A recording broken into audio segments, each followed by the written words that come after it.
किया जिस वक्त लॉकडाउन लगाया हुआ था, आपने नोटिस किया होगा हरियाणा के एजुकेशन मिनिस्टर का बयान आया कि अभी 3 महीने स्कूल नहीं खुलेंगे। उस वक्त जनता सरकार मोर्चा नया नया बना था और हमारा जो थीम है वो ये है कि भारत की हुंकार है, जनता ही सरकार है।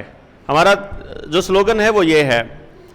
तो हमने डिसाइड किया कि मालिक हम हैं, डिसाइड हम करेंगे स्कूल कब खुलेंगे। हम गांव में गए, गांव के लोगों से बात किया। स्कूल इसलिए नहीं खोल रहे हैं कि तुम्हारा बच्चे को इन्फेक्शन हो जाएगा, ऐसा ये बोल रहे हैं, लेकिन जिन बच्चों से इन्फेक्शन होने का खतरा है वो बच्चे तो ऑलरेडी उनके साथ खेल रहे हैं गांव में ही। तो आपके बच्चे को इन्फेक्शन का खतरा है क्या? बोले नहीं। स्कूल किसके पैसे से बना है? हमारे पैसे से। तनख्वाह किसके पैसे से मिलती है मास्टर को? हमारे पैसे से। बच्चों का नुकसान किसके बच्चों का हो रहा है? हमारे बच्चों का। तो इसको खोलेगी कौन? सरकार थोड़ी ना खोलेगी। सरकार तो कह रही है 3 महीने नहीं खुलेंगे। तो क्या करना चाहिए? हमें यह करना चाहिए, स्कूल को, टीचर्स को फोन करके अल्टीमेटम देते हैं, आना है तो आ जाना, अगर अभी स्कूल में नहीं घुसे तो फिर बाद में गांव में मत घुस जाना। फोन करके टीचर्स को बोल दिया, बोला हमारे गांव में हमारे पास पढ़े लिखे बच्चों की कमी नहीं है, जितने स्कूल में बच्चे को चाहिए हम अपने टीचर्स लगा सकते हैं और उनको ट्रेनिंग 10 दिन में करके दे सकते हैं कि लो तुम अपना पढ़ाना शुरू करो। हम कल से स्कूल खोलें और उसके बाद अल्टीमेटम दें डीसी को कि कोई घर घर दस्तक वाला अगर गांव में घुस गया या कोई डीसी कर्मचारी आकर के स्कूल को छेड़ा तो यहां 5 लड़के खड़े होंगे, मोटे मोटे लठ लेके सीधा टांगों पे मारना है, कोई फालतू बकवास सुननी नहीं है। हमने सीधा अल्टीमेटम दिया। लिखित में ग्राम सभा की मीटिंग बुलाई, बुला करके हमने वहां प्रस्ताव लिखा, प्रस्ताव पास किया, डीसी को प्रस्ताव की कॉपी भेजी और सारे गांव में डिंडोरा पिटवा दिया कि कल से स्कूल खुल रहा है। और अगले दिन स्कूल खुल गया। ना कोई घर घर दस्तक वाला आया, ना कोई और आया। स्कूल को देख करके वो वीडियो 5 करोड़ लोगों ने रात रात में देख ली।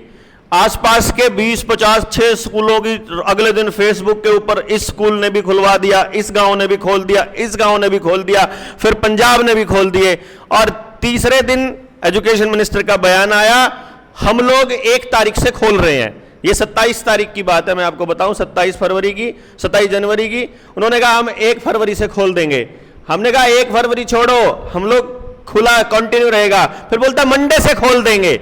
मंडे से नहीं, हमारे स्कूल खुल ही रहे हैं। और उसके बाद वो खुल गया। उसी के बाद, उसके इमीडिएट बाद में खट्टर का बयान आया कि इन्फेक्शन को बढ़ते हुए, कंटेजिस को मतलब संक्रमण को बढ़ते हुए देख करके जो एनसीआर के 4 जिले हैं, फरीदाबाद, पलवल, गुड़गांव और सोनीपत और झज्जर, बहादुरगढ़ में, यहां पर मास्क मैंडेटरी होगा, बाकी जगह पर मैंडेटरी नहीं होगा। चालान तो कटना बंद हो गया था कि चालान कटेगा उनका 4 जगह पे, बाकी जिलों में नहीं, क्योंकि बाकी जिलों में हम लोग घूम रहे थे, एनसीआर में नहीं थे।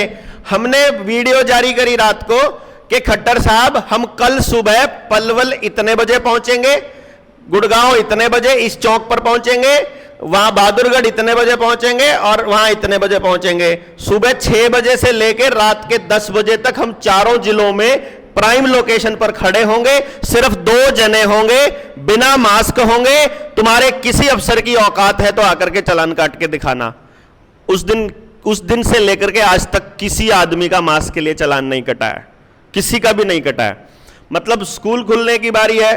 फिर उसके बाद इन्होंने क्या किया, यहां कैथल के अंदर डीसी ने अल्टीमेटम लगा दिया, डीसी दफ्तर के बाहर, कि जिसके पास 2 का सर्टिफिकेट नहीं होगा, 2 डोज का, वो सचिवालय में नहीं आ सकता। हमारे कुछ साथी थे जनता सरकार मोर्चा के, फोन आया कि डॉक्टर साहब ऐसे ऐसे करके सचिवालय ने नोटिस लगा रखा है और एक पुलिस वाला खड़ा कर रखा है, वो अंदर नहीं घुसने देता है, क्या करें? मैंने कहा मैं गांव वालों को फोन कर रहा हूं, आसपास 3-4 गांवों में हमारे जो कॉन्टेक्ट्स हैं, मैंने फोन किया। मैंने बोला 1-1 ट्रॉली लेकर के जाओ, एक गांव से 1 ट्रॉली बहुत है, 20-30 लोग उसके अंदर होंगे, हो जाएगा। 50-60 लोग जाकर के डीसी दफ्तर के बाहर 3 ट्रालियां खड़ी कर दी। 3 रास्ते थे निकलने के कि तुम हमको अंदर नहीं आने देते या तुम बाहर निकल के दिखाना। अब देश हमारा, साला सचिवालय हमारे पैसे से बना हुआ है, तनख्वाह हमारे पैसे से ले रहे हो और हम पर आलझाड़ दो कि तुम घुस नहीं सकते, तुम कौन आते हो, तुम्हारी क्या औकात है? मालिक को अंदर जाने से कोई नहीं रोक सकता। ये अल्टीमेटम वहां से फरमान जारी किया, सारे सचिवालय खुले। इसी तरह से सचिवालय खुले, ऐसे ही स्कूल खुले। उसके बाद हमने लोगों को बता दिया कि भाई तुम्हारे बच्चे हैं, तुम्हारे बच्चों के ऊपर कौन जबरदस्ती कर सकता है कि आशा वर्कर जबरदस्ती कर रही है। फोन आएगा कई बारी तो मैं बोलूंगा कि कर रही है, किस चीज की जबरदस्ती कर रही है कि बचपन वाले जो इंजेक्शन है वो लगा रही है।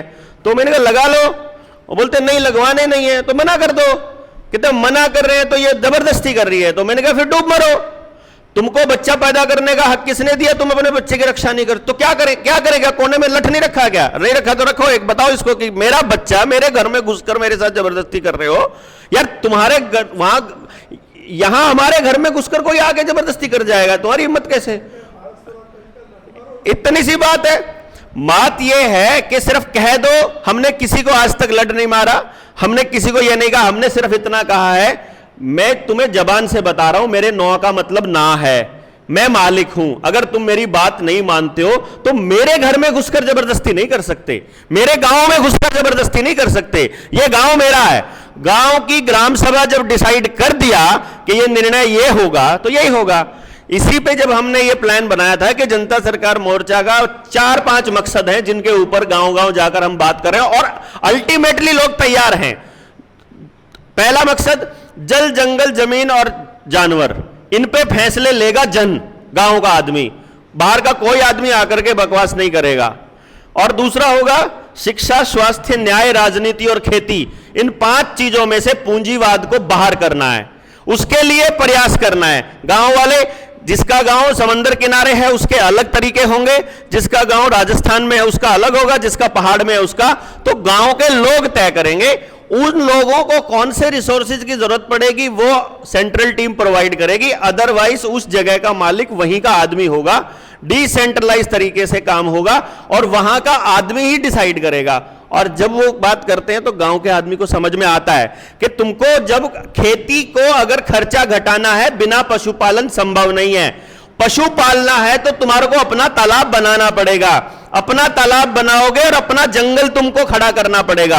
मतलब गांव का अपना जंगल और गांव का अपना तालाब, गांव का अपना कुआं, ये एक मस्ट चीज है। अगर पाइपलाइन से पानी पीते रहोगे, किस दिन पाइपलाइन में क्लोरीन की जगह जहर डल जाएगा किसी को नहीं पता, वहां टंकी के अंदर जिस दिन सुबह सारे के सारे हंसते हुए मिलेंगे, क्योंकि सरकार तो कह देगी गलती से कोई दूसरा पैकेट आ गया, ये तो ह्यूमन एरर है। जिस दिन लटकाना होगा सबको लटका देगा, नहीं तो बीमारी आ जाए, बीमारी वाले आ जाएंगे। क्योंकि पहले कुओं के अंदर जब डालते होते थे उसी से फोड़े फुंसियां होते थे लोगों को, कुएं के अंदर जो दवाइयां डाली है। ये मतलब जब से डॉक्टर आया एलोपैथी वाला तब से बीमारियां बढ़ी हैं। ऐसा नहीं है कि बीमारियां बढ़ने की वजह से डॉक्टर बढ़े हैं, पहले अस्पताल खुलता है फिर बीमारियां बढ़ती हैं। तो इसी तरीके से जब इसके ऊपर लोगों को समझाते हैं तो सब समझ में आ रहा है। और बेसिक फंडा सिद्धांत पे अगर काम करते हैं तो जो हितेश भाई ने बोला है एकदम परफेक्ट है। आप अपनी लाइन को इतनी बड़ी कर दो, सरकार की लाइन पूछे ना। आने वाले वक्त में हम लोग सरकारों को टैक्स जीरो करने वाले हैं गांव से, फिर टैक्स ही नहीं मिलेगा सरकार की, क्या होगा?